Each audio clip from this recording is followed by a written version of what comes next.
trying to get some inspiration for a new chicken coop? Stick around and we'll show you how we made our grain bin into a chicken coop.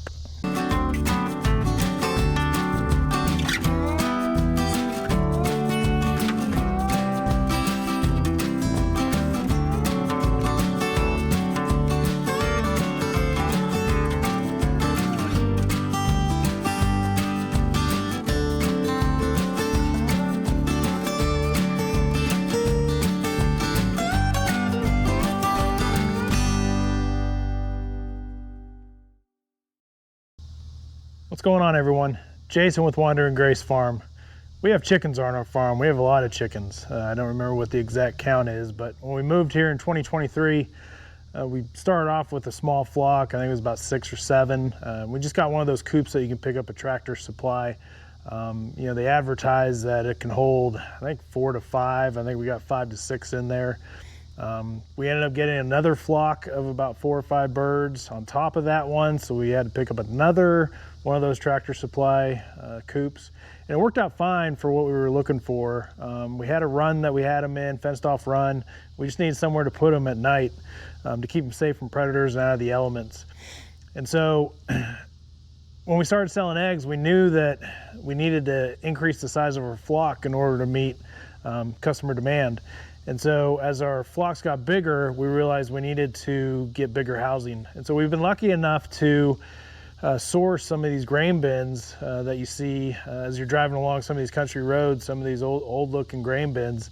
A lot of them aren't being used anymore. You know, they were used in their heyday, but now they're not. And so sometimes people are looking to get rid of them. And so we were lucky enough to stumble on a few of them. We had our 2 grain bins that we used last year that we got on the property, got on the farm, and we converted those into a chicken coops. And so we got a 3rd flock. We hatched them ourselves earlier this year, hatched them in April, if I remember correctly. And we brought them outside. They were going to be our free-ranging flock up here in the North 10 in the pasture area. We have a big grasshopper problem, and so that was the intent with them, is to try to come out here and take care of the grasshoppers. It hasn't worked as well as I'd like it to, but when we moved them out here, we needed a place to put them, and so we just did a temporary, sorry, somebody drove by, temporary hoop coop, as you can see in the back, which worked well, kept them out of the elements, had a tarp over it. We had an issue with predators, which we fixed with some cattle panels. But we knew that that was going to be a temporary solution, and so we were able to acquire another grain bin that we moved out here on the North 10, and we have converted that into a chicken coop, just like we did the first 2. And so we're happy with it. It's a fairly straightforward process. We are just looking to share the knowledge and share the ideas, and maybe you can get some inspiration from this. And if you have any tips on how we can possibly improve on the design, we're all ears. So stick around and we'll take you on this journey of turning this grain bin into a chicken coop.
Okay, day one of the grain silo conversion to chicken coop is complete.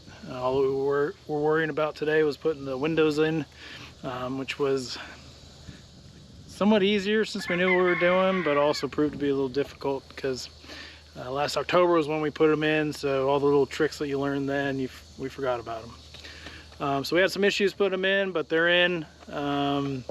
Just got done putting in the expanding foam in the little cracks whenever you're dealing with the corrugated paneling, the clear paneling, and then the corrugated tin of the grain silo makes for some pretty big gaps. So you know, we're sitting here,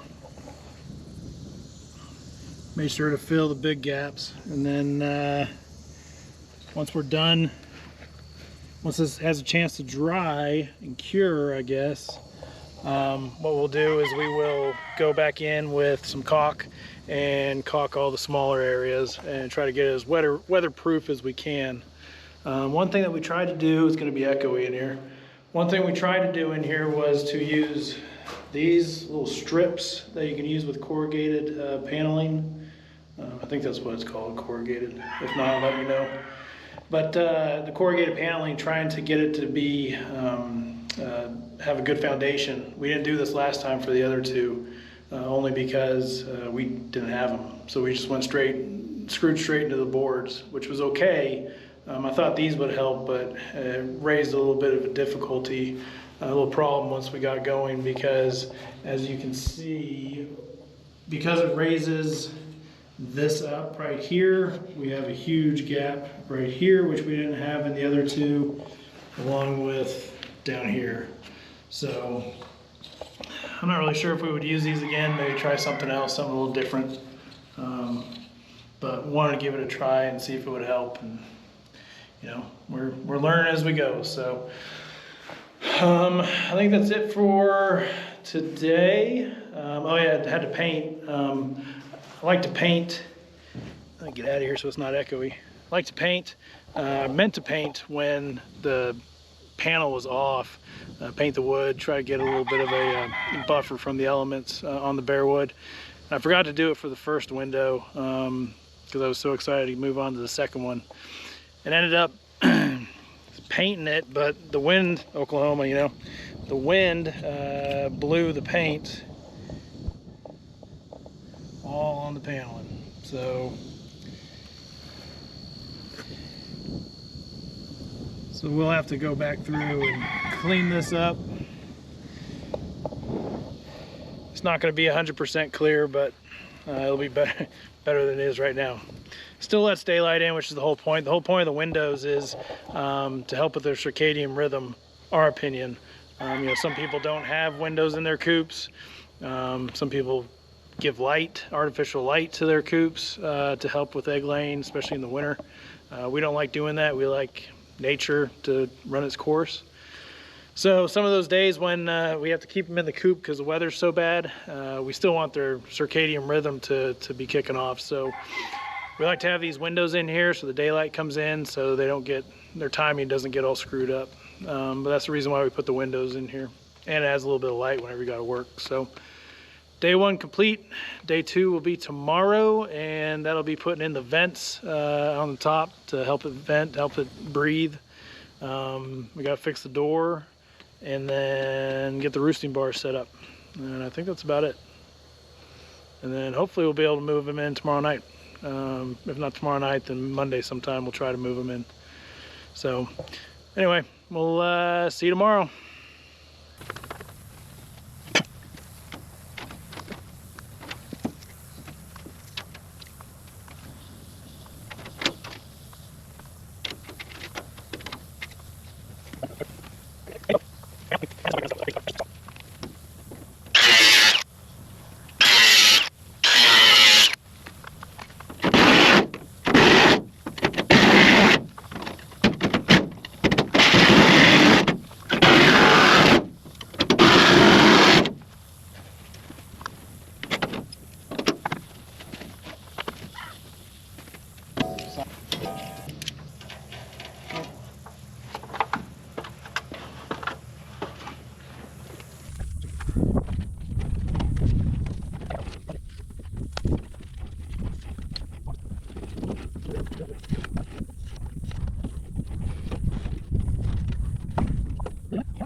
Okay, day 2 of the transition for the grain silo to the chicken coop for flock number 3. Day 2 is complete. What we did today was we caulked the windows, we put in the vents around the top, we built the roosting bars, we fixed the door. We had to make some adjustments to the door to make it work, but we were able to get that done. So we were hoping to get done today with everything, but it just didn't work out. We got kind of a late start. We got some rain this morning. Got about a 1/4 inch, so which was nice, but we just got a late start. So probably 3 days. So we'll try to work on it sometime this week after work to get it done and get these birds moved in here. But day 2 is complete, and we'll see how day 3 goes.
So there you have it, everybody. Day 3 complete, and we got the chicken coop for flock 3 done. We turned this grain bin into a chicken coop, grain silo, whatever you want to call it. But let's take a look around and see what we got.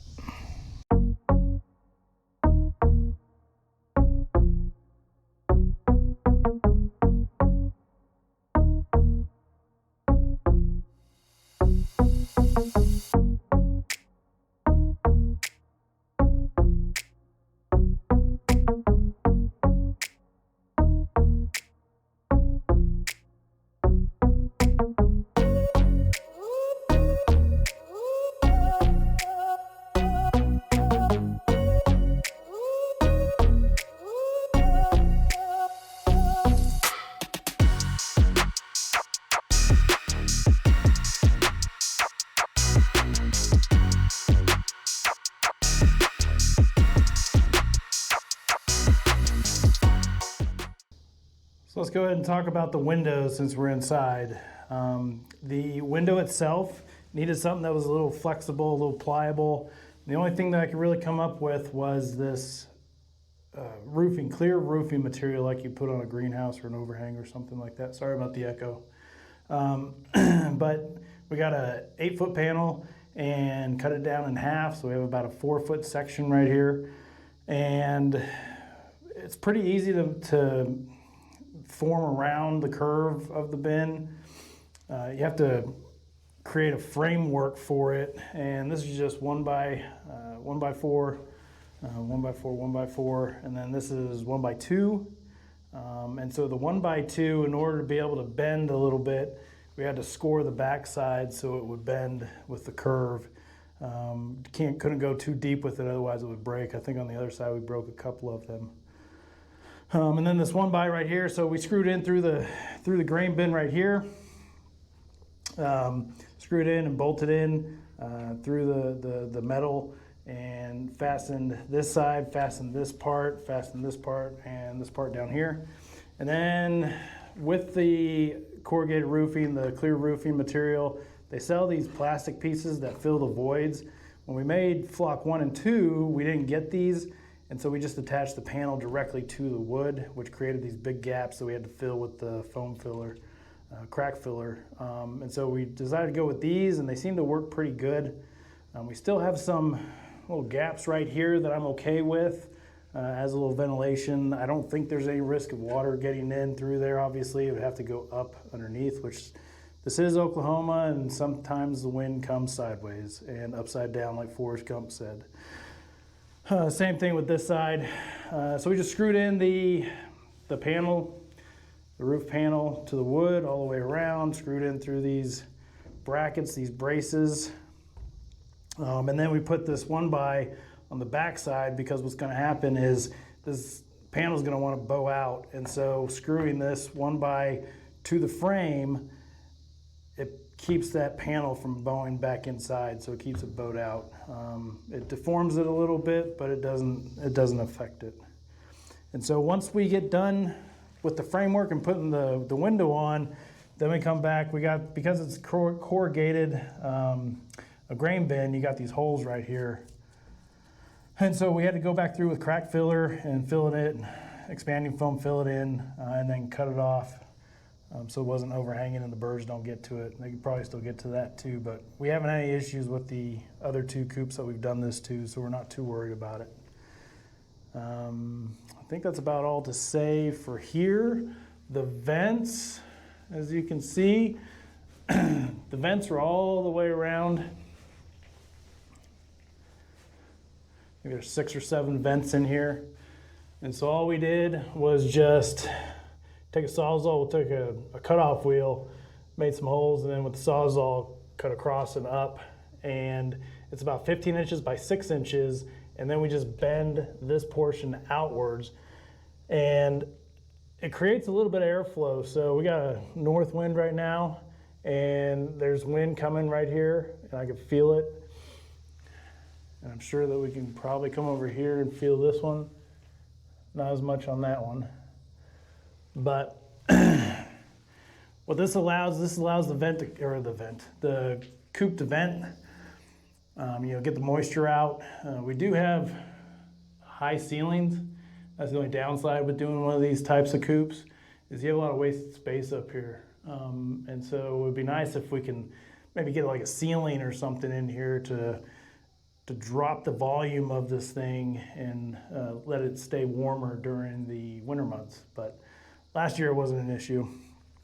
The roosting bars are just 2x2 with the hinge right here and little L brackets underneath.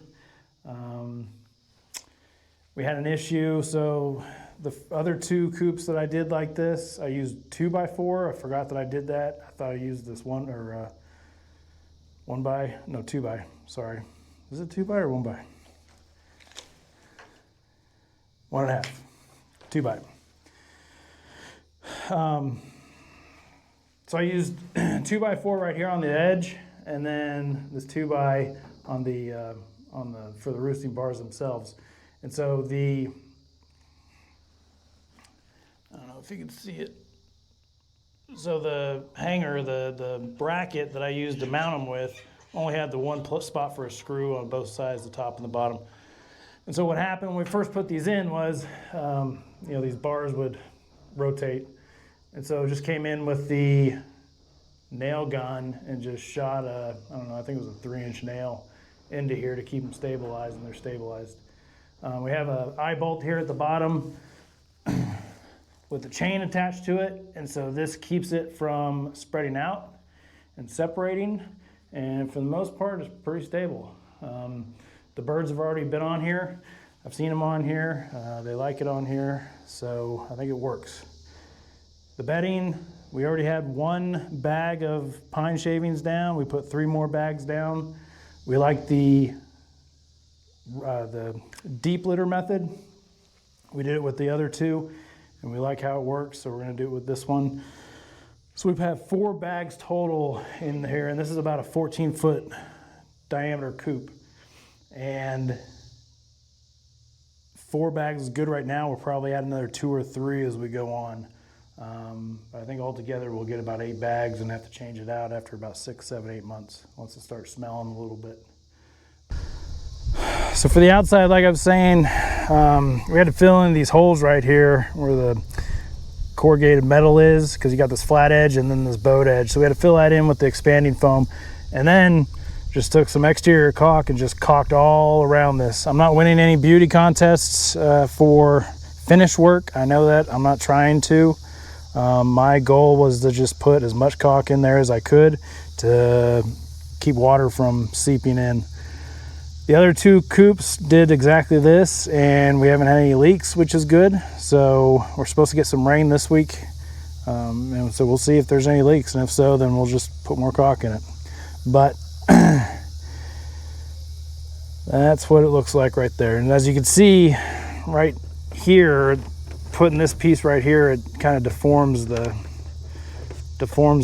panel, but there's no holes or anything in it. It doesn't affect it at all. So this is the outside of the vent that we saw inside, and all it is just the metal just took it and bent it up. So the other 2 coops, we put some hardware cloth in this opening, thinking that would keep critters out, you know, birds and whatnot. The door stays open majority of the time, and any insects would be able to get through that hardware cloth. So we decided to not do the hardware cloth on this one. So we'll see how it goes. But in terms of water coming in, you know, you got the roof right here, and you got a drip line coming in. So as long as you don't have that wind going sideways, then water doesn't get in there. I think in the other 2, I've only seen it happen once where the water was coming inside from the vent. But that was after a storm that we had, to where that rain was coming in sideways out of the west. And so doesn't happen often, but it does happen sometimes. But there's really nothing we can do about it. If you want to put vents on here, you're kind of limited with what you can do. If you have any other ideas on how to do vents, I'm all ears for it. So that's the end of the coop build. We're not looking for any beauty points, to win any beauty points with this thing. We're just looking for practical uses of it. You know, need something to keep the birds protected at night, keep them free, safe from predators, give them a place to go in inclement weather. During the winter, if it gets super cold, like below freezing, we'll keep them locked up, and it gives them a warm place to go. We don't have any electricity out here. We don't have any heat in here, so they just rely on their body heat in the coop. And that's why I was talking about the roof. If I could find a way to get a ceiling in there so there's not as much volume that they need to heat up, then that would be a lot better. But we went through a winter with the other 2 coops that are exactly like this, and the birds fared just fine. We had some really cold days. This winter, depending on who you look at or who you listen to, I guess it's supposed to be really cold and really snowy this year, so this year might be a challenge. But we'll deal with that if it comes. Tonight will be the first night that we hope the birds stay in here. They've been in their hoop coop since we brought them outside. They've been in their hoop coop. This morning when I let them out, I locked the door behind them, so they haven't been able to go in. So hopefully they get the hint. We did this with, I think it was flock 1, to where once we got the coop set up, we just closed up their hoop coop, and at night they just left the hoop coop. They knew they couldn't go in there, so they went into the bin without even being ushered in there or pushed in there. Sometimes we got to push them, but they went in no problem. So hopefully these guys go in too. But hopefully you learned something. Any questions, let us know. It's an easy way to, if you have some grain bins, you can make them into something useful if you're not using them for grain anymore. Obviously you use them for storage, but you get yourself a grain bin, get a floor put in it, poured in it with concrete, and then dig out some windows, and you got yourself a grain bin chicken coop. So hope you learned a lot. Thanks for watching. Take care.